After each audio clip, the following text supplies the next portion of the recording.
Hoy nos metemos de lleno en una de las tecnologías médicas más famosas que existen, los rayos X. Estamos hablando de una herramienta que, cambió las reglas del juego en la medicina, permitiéndonos ver qué pasa dentro del cuerpo humano sin tener que abrir. Seguro que casi todo el mundo ha visto una radiografía alguna vez, ya sea por una caída tonta o en alguna serie de médicos. Pero, ¿cómo funciona de verdad? ¿Cómo es posible que un rayo de energía que ni siquiera vemos pueda dibujarnos los huesos con esa precisión?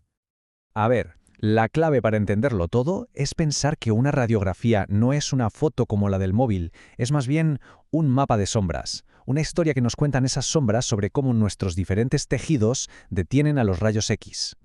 Vale, pues vamos a empezar por lo básico, por la radiografía de toda la vida. Esa que se usa para ver si hay un hueso roto o una luxación. Pero ojo, que su utilidad va mucho, mucho más allá. El mecanismo es, en el fondo, pura física y es bastante ingenioso. Se lanza un haz controlado de rayos X hacia la parte del cuerpo que queremos ver.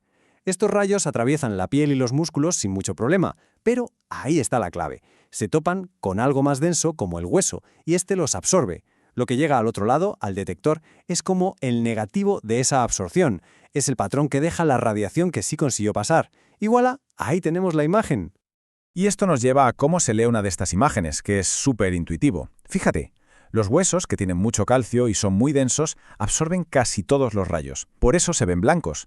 Luego, los tejidos blanditos, como los músculos, dejan pasar más rayos y se ven en distintos tonos de gris. Y por último, el aire, como el que tenemos en los pulmones, que casi no frena nada y por eso se ve negro. Es un juego de luces y sombras basado puramente en la densidad. Y claro, con esta lógica tan simple, las aplicaciones son infinitas. Con una radiografía de tórax se puede detectar una neumonía. Con una de abdomen se buscan cosas como obstrucciones o esas dolorosas piedras en el riñón. Y en el dentista, ¿quién nos ha hecho una panorámica dental? Esa imagen que te da una visión completa de toda la boca. Es una herramienta súper versátil. Pero la cosa no se quedó ahí. En solo ver formas, la tecnología de rayos X dio un salto más. Pasó de simplemente sacar una foto a poder medir con una precisión increíble. Pasamos, por así decirlo, de una imagen cualitativa a una cuantitativa, a datos puros y duros. Y aquí la diferencia es fundamental. La radiografía de siempre nos da ese mapa visual, nos dice, esto tiene esta forma, pero las técnicas más avanzadas como la densitometría van un paso más allá. Nos dan un número, una medida exacta de la composición de ese tejido. Ya no es solo ver, es medir. Y aquí es donde brilla la densitometría ósea. Usa una dosis muy bajita de rayos X para hacer justo eso, medir la densidad mineral de los huesos. Su misión principal, detectar la osteoporosis, esa enfermedad que va debilitando el esqueleto, idealmente antes de que llegue la primera fractura. ¿Y por qué es tan importante medir esto? Pues fijaos en el dato, hasta un 85% de la resistencia de un hueso depende directamente de su densidad mineral. Un 85%. Es sin duda el mejor indicador que tenemos para saber cómo de fuertes están nuestros huesos. El dato clave que sale de este estudio es lo que se llama la puntuación T, o T-score. Y esto es interesante, no es un valor sin más, es una comparación. Lo que hace es comparar la densidad ósea de la persona con la de un adulto joven y sano de unos 30 años, que es cuando se supone que tenemos los huesos más fuertes. Es una forma de ver cómo de lejos o cerca estamos de ese punto óptimo. Y sobre esto, la Organización Mundial de la Salud ha puesto unos límites muy claros para que todo el mundo hable el mismo idioma.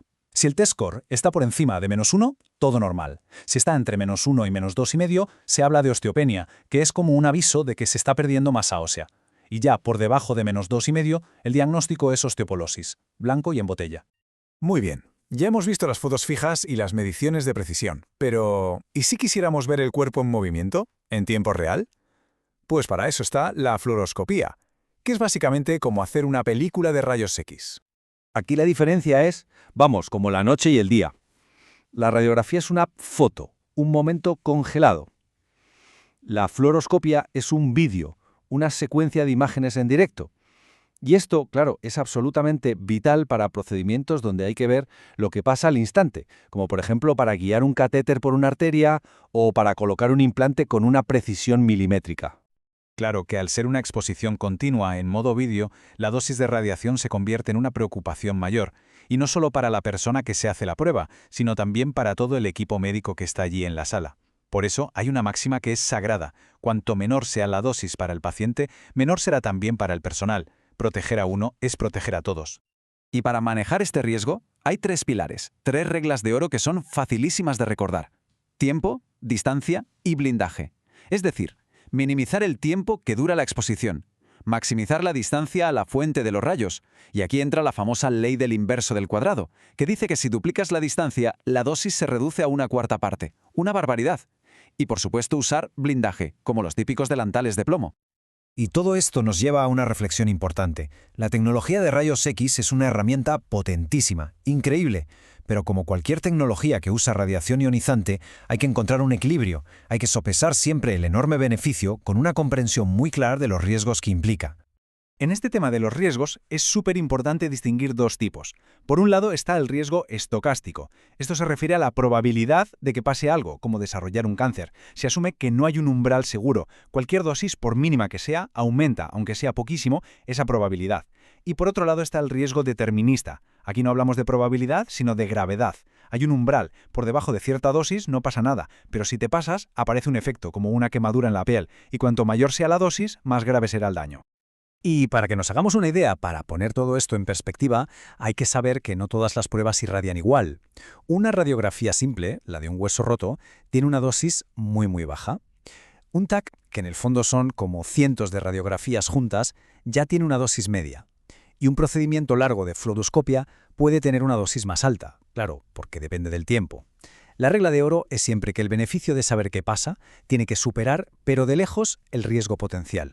En definitiva, los rayos X abrieron una ventana al interior del cuerpo humano que cambió la medicina para siempre. Fijaos en el viaje. Hemos pasado de unas simples sombras en una placa a mediciones de densidad milimétricas y a vídeos en tiempo real. Y viendo esta evolución tan brutal, la pregunta que queda en el aire es, si esto es lo que hemos conseguido hasta ahora, ¿qué seremos capaces de ver en el próximo siglo de la imagen médica?